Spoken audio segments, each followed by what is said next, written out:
So, welcome back to Vintage Steel Garage. Today we're going to be working on the 911. So we're working on the 911 today, and what we're going to be doing is working on some of those jobs that we've mentioned back from the road trip of Le Mans. Now, I also said after that road trip I was going to do a tour of Europe. That actually never happened. Road trip really got downgraded from a tour of Europe to a tour of Wales. Which was fantastic in itself, to be honest. We had a great week in September. The weather was good, very kind to us, and we put just short of 1,000 miles on the car on some great B roads in Wales. So I really recommend the road trip. Really went across North Wales, down the coast, through Cardigan Bay, down to St David's, along the bottom, and all the way up through the Brecon Beacons and back through Snowdonia. So it was all very good. Nothing extra to add to the car. Probably done a few additional fault finding, and I've probably diagnosed the brakes down to the ABS. I did think it could be the ABS, but it's definitely, you're braking, it's fine, and just in that last bit, under 20 miles an hour, you sort of feel the ABS pedal go. And what I've got for that is some reluctor rings to replace on the rear drive shafts, which I'll explain more about later. So we're really doing some big jobs on the car. I think I'm going to have to get the rear gearbox out as well. I said rear gearbox, it's only the gearbox in the rear. I think the gearbox is going to have to come out because there's an oil leak, and the oil leak is from like the drive shaft side, so from the end plate. So I think it's sort of the two jobs do together, that I'll get the engine, get the car up in the air, get the gearbox out, pull the drive shafts out, do the reluctor rings on the drive shafts, and look at the gearbox leak. There's also a few more noises as well that I've got. I've known about it since I've had it. It's a bit of a sort of like a, it's hard to describe, but it's definitely a rotating shaft noise at a low frequency when you start up, and you can feel it inside the car. Now, this could be one of a number of things. It could be some of the rotating parts that we looked at before, where the idler gear was, you know, anything on that drive belt, alternator, water pump, aircon unit. It could be the clutch side of it. So if I dip the clutch, you'd think it will go okay. Say it was the thrust bearing. Could be the idler shaft in the gearbox. Again, dip the clutch, it should go okay.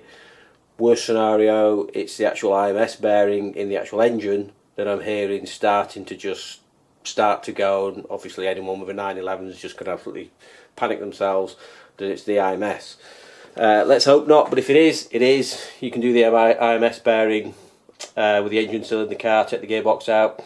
So really there's no reason not to take the gearbox out, other than, do I really want to take it out? But yeah, I do, I need to take it out. And also nothing to do with anything on the performance. I'm going to take the steering wheel off and have the steering wheel recovered. I'm going to have it recovered in Alcantara. So let's have a look at those noises first of all, to try and, what I don't want to do is obviously start stripping the car down and get to the point where I can't run it to hear what that noise is. So let's try and do some basic diagnosis with the car in the garage with it running, see what it is, get the steering wheel off so we can get that sent away. Reluctor rings need doing, no doubt other things will come up. I don't know how many episodes this is going to be, but it's sort of, let's call this the winter work on the car. So, got the steering wheel to come off, going to have that recovered in the Alcantara black with the red stitching, so it'll match the red stitching on the doors. I think that'll look nice. So to do that, we're going to take the airbag out, and then take the steering wheel off, mark where the steering wheel off, send it away, blah blah blah, and it'll come back and it'll be great. Right, so I'm just going to start it up now, and then we can see if we can hear what this noise is.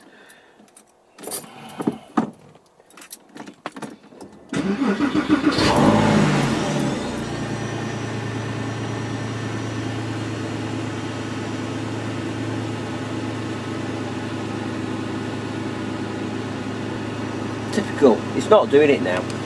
First thing we want to do for getting the steering wheel out is disconnect the battery, because you want to be taking the airbag off and you do not want that going poof in your face.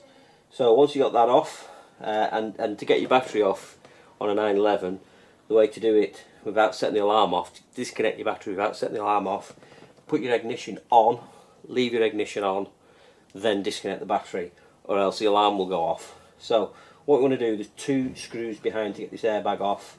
and they're T27. So again, you need your key in for that. Get the steering wheel at the bottom there. Get this in this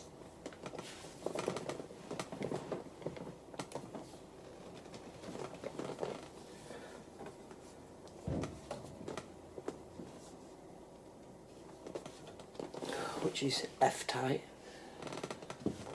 so we'll be needing a ratchet. So there's two torque screws down here either side of the steering wheel, so just turn it through 90 degrees. Take the first one out. I think the captives, they don't come all the way out.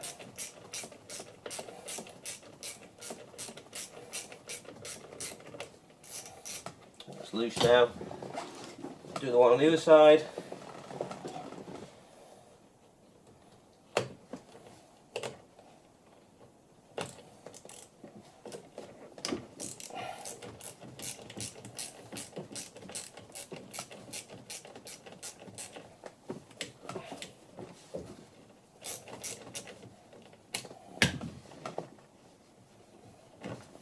There we go, that's the airbag disconnected.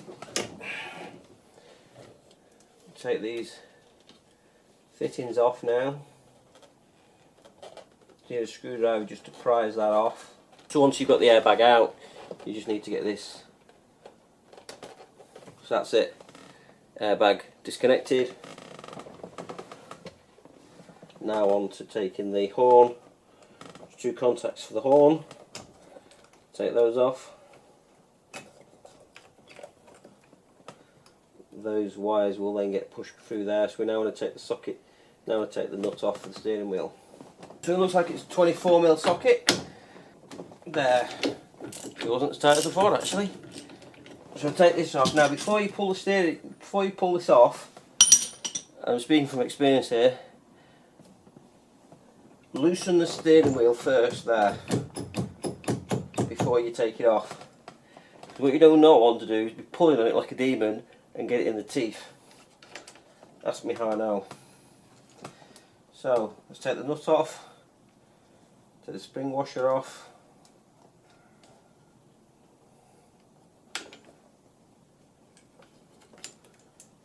place that down there. Now what we're going to do, we're just going to mark it with some white paint so we can get it back in the same position.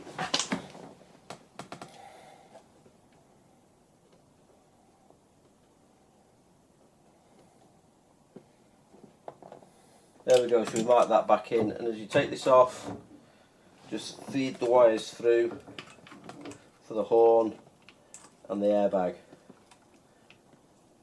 Steering wheel is off now and has been sent away for recovering.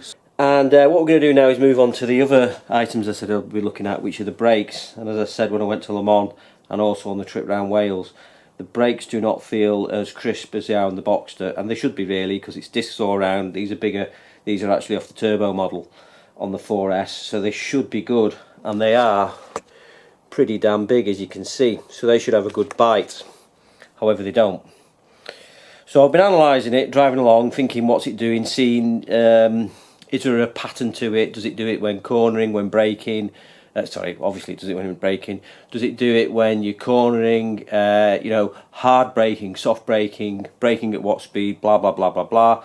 And the sort of the two things that stand out are, initially the pedal feels a bit soft, so I think it needs bleeding all around.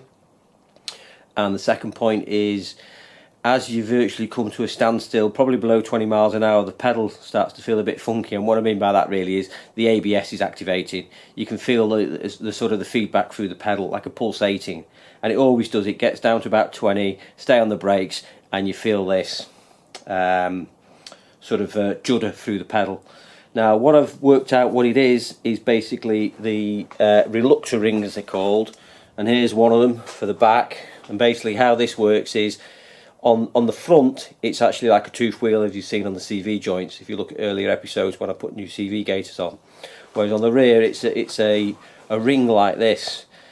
So what it does is it's going round, the ABS signal counts digitally. It's like a 1 and a 0, so there's a gap, there's a space, there's a gap, there's a solid, there's a gap, there's a solid, and that's how it gets its 1 and 0, 1 and 0.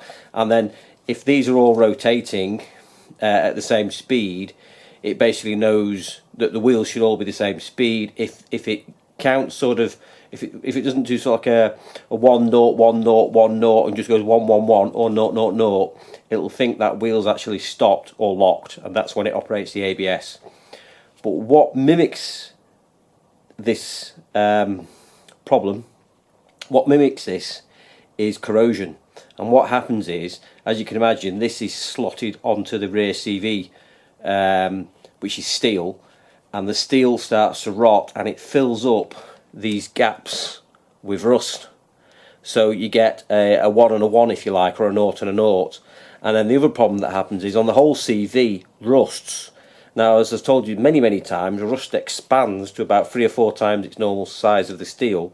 And what will happen is, as this expands, a little bit like frozen water in a pipe, it's tremendous force on it, and it will actually split this ring. Partly also because of the corrosion on here as well. It'll find the weak point and it snaps it.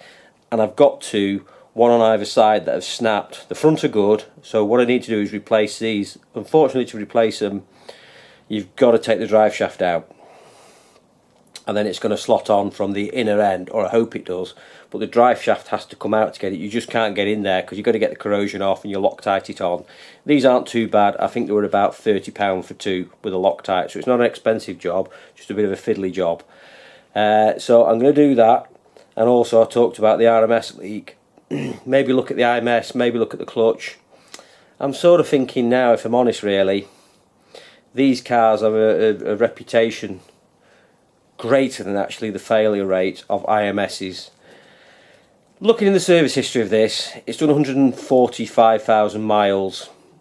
The clutches last for about 40 or 50,000 miles, so it's probably on its 3rd clutch, and I have got invoices for at least 2 clutches, and I won't be surprised in all that time if someone's replaced the IMS, so I'm going to leave that. That rotational noise I mentioned, I think that's something ancillary, like the water pump, the alternator, or the power steering pump that's just making a bit of noise on startup. That's what I think it is, or the idler gears, the idler pulleys for the belt. So I'm not going to do that. And also the RMS leak, I've had another look underneath and I'll show you. When I replenished the gearbox oil was black. So I drained it all out, put new gearbox oil in, so the oil's clean now. The oil that I'm finding on the bottom of the joint between the engine and the gearbox is clean oil. That wouldn't be your engine oil. As you know, if you change your engine oil, even if you put fresh engine oil in, tiny bit of old engine oil, it'll soon become discoloured. So I think it's the gearbox oil finding the lowest point, which is where the gearbox and the engine meet, and leaking from there. And it's the output shaft, and you can do that with the gearbox in place. So I think this time it's going to be less dramatic. I'm not going to be taking the gearbox out. Reluctor ring on the actual drive shaft itself, on the rear drive shaft. And if I just turn this round, there's a little bit of a scraping noise, but that's probably just from the brakes, from it not running for a while. But you'll see there's a bit of damage there, where it's actually been rubbing on the sensor, and also there as well. And at that point you can actually just see, probably just coming into view, it's about at that point there, you can just see it's sort of like tapered, and it's actually split at this end. So I can just get in there, so that's where that's split, and it's just full of corrosion, and because it's split, it's then pushed it out here, and you can see how it's rubbing on it. So basically the whole thing needs to come off, and you can see actually I was wrong, it's not gets pushed on from the drive shaft. It's not getting pushed on from the drive shaft end, it's getting pushed on from this end up against that seat there. So you can see this is on the driver's side, it's completely shot, and I would expect that the passenger side is the same. The worst bit just coming up here now, where you can see there on the inside edge that it's split. So onto the gearbox leak, evidence oil on the floor, that's your first symptom. You can see just there on the edge of the gearbox it's leaking. It's all wet down the front here, and it's also wet where you would expect an RMS leak. Now if you just swing round here, you can see it's wet round there and underneath the actual drive flange there inside, so I think it's actually leaking out that seal migrating out, being thrown round, centrifugally thrown round there. You can see it's also up there as well. You can see there, that is the gearbox oil that they've recently put in, because it's clean oil. We've got a leak here, and you can see this again. It's clean oil coming off here, it's not engine oil. So it seems to be migrating through there, leaking down there, through this part here, and making its way down to this lowest point. So I'd be fairly happy to say that that's the oil coming from there, and you can tell it's actually done a good job, because it's been leaking oil on that side. When we look at the side where it's not been leaking, it's quite rusty. So it's sort of preserved the drive shaft, and I'm sure the bolts on this side are going to come undone easier, but I need to obviously get them out and have a look at the state of that seal behind there, because it's not leaking on this actual seam here. It is leaking from there. So let's get the drive shafts out. So what we have here, folks, is the steering wheel. The steering wheel has returned after being retrimmed, so I'm looking forward to this. So basically this was having it retrimmed in Alcantara and thickened up on the rim. So let's get in this box and have a look. Without cutting the steering wheel, of course. Oh, I'm liking what I see so far. Finally got the tape off it. So let's take a look at that. Have a look at that. Well, first of all, it's round. That feels good, that. You can still feel the sort of the thumb dints behind it. And it's got, yes, that is good. Have a look at that. And try not to drop it. So look, with the red stitching on. That is epic. Can't wait to put that back on the car. In fact, I'm probably just going to pop it on now just so I don't damage it. Just take a look at that. Oh, that is fucking brilliant. That looks absolutely amazing. It absolutely picks up with the Alcantara on the headlining up there. So I've now got that on the steering wheel. Picks up with the red stitching on the dashboard, which is factory. Didn't have that red stitching before, so that goes all the way around there. That looks absolutely the nuts.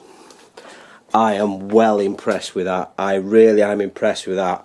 I will put a link in the description of the person who did that trim for me, because that is just absolutely astounding. And as I say, you can still feel the ridges at the back for your fingers, and it's just thickened it up ever so slightly. I was a bit worried that it would thicken it up too much, but it's not. It's just thickened it up enough just to give it that look, which is fantastic.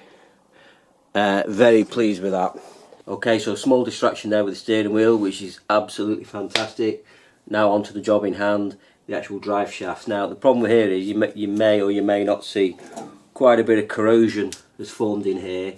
Probably not helped actually with the wheel spacer. It's trapped a bit of moisture in there, and this looks quite rusty. So I'm going to get this nut undone, which is a 32mm socket, and it is F-tight. So we've got to break that both sides to be able to get it out. I think what I'm probably going to have to do is break out the big guns on the breaker bar, find a scaffolding bar and swing almightily on it to break it, because I do not think I'll do it with this short extension. No. Right, let's try it with this extension piece. Probably just bring the bar. Oh, there we go.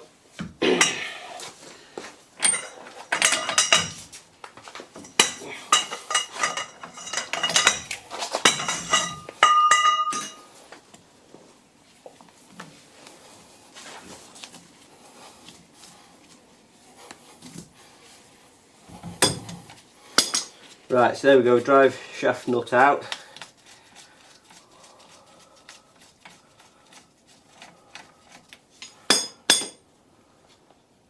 What I can do now is get this 6 6 studs on the inside out, and then the drive shaft's disconnected. We're probably going to have to undo some suspension to be able to pull that clear.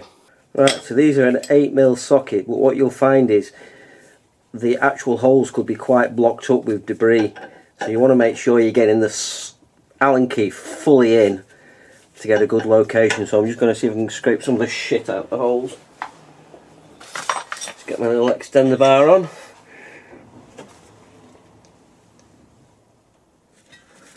There, that's gone. These also are F-tight, so you've just got to basically work your way all the way around these.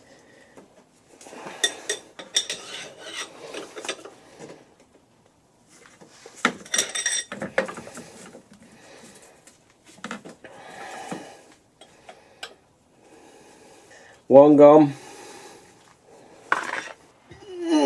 2. So what you're going to do basically is slacken 2 off. Take the handbrake off, rotate it around, get the next 2 off. So I'll work my way around these and come back to it.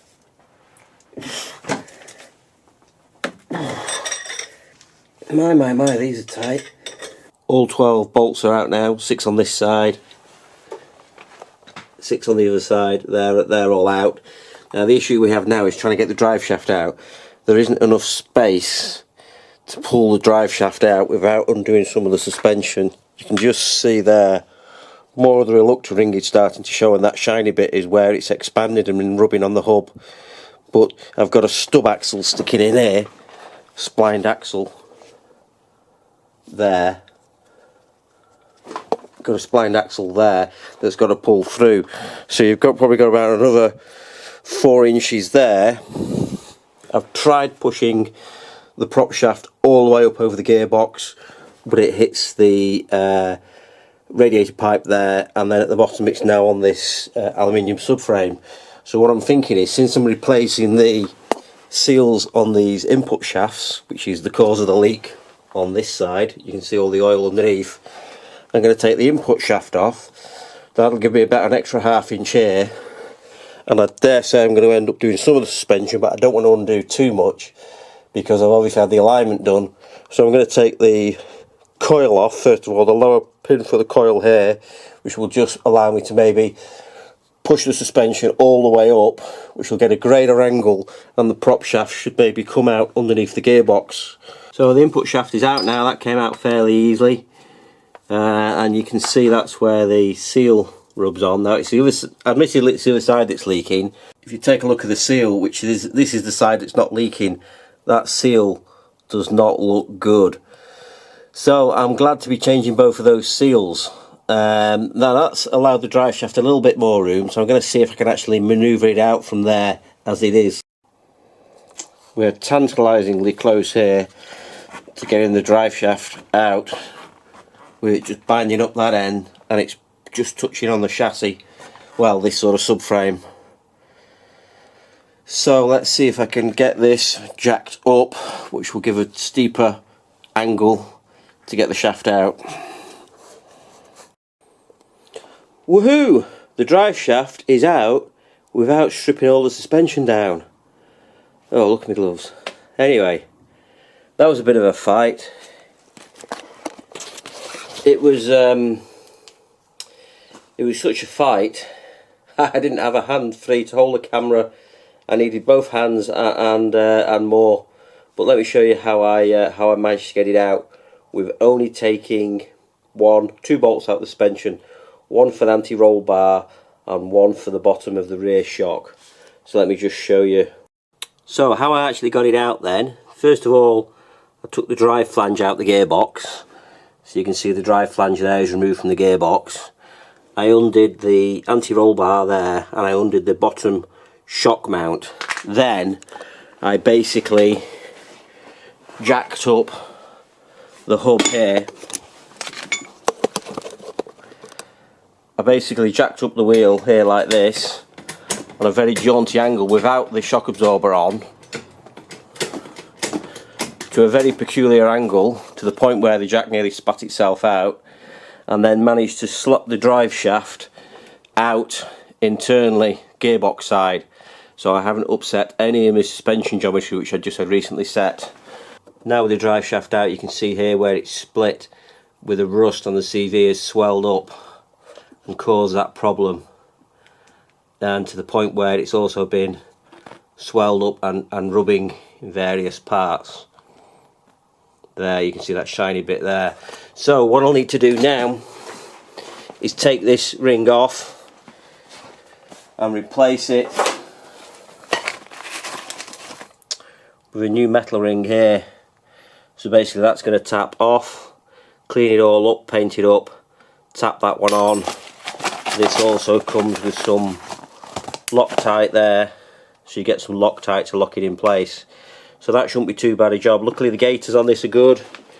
I might just take the opportunity while it's here just to clean it up, clean this paint off with all the paint that's coming off, this powder coating, and I'll just repaint that while we're at it, and then it'll be good to go back in. So let's get this on the bench, do the ring on the end, clean the gaiters up, paint the middle bit, get that back in. We're going to replace the flange seal at this end on the input shaft to the gearbox, and then we'll do the same on the other side. Should have no more gearbox leaks after that. So I think that'll do for this episode. A bit of a short one just to prep, starting on this work. I've sort of descaled, if you like, from a full gearbox out and checking on the clutch to let's do that when it's due. Let's do that approach. Let's spend the money on it that we need to. We've got a gearbox leak, we've got a problem with the brakes.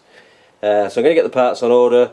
Please like, subscribe, come back for the second episode where we strip the drive shaft down, replace the reluctor ring, put that in, replace the drive shaft seal, put that back in, and hopefully back on the road and test that new steering wheel out. Thanks for watching.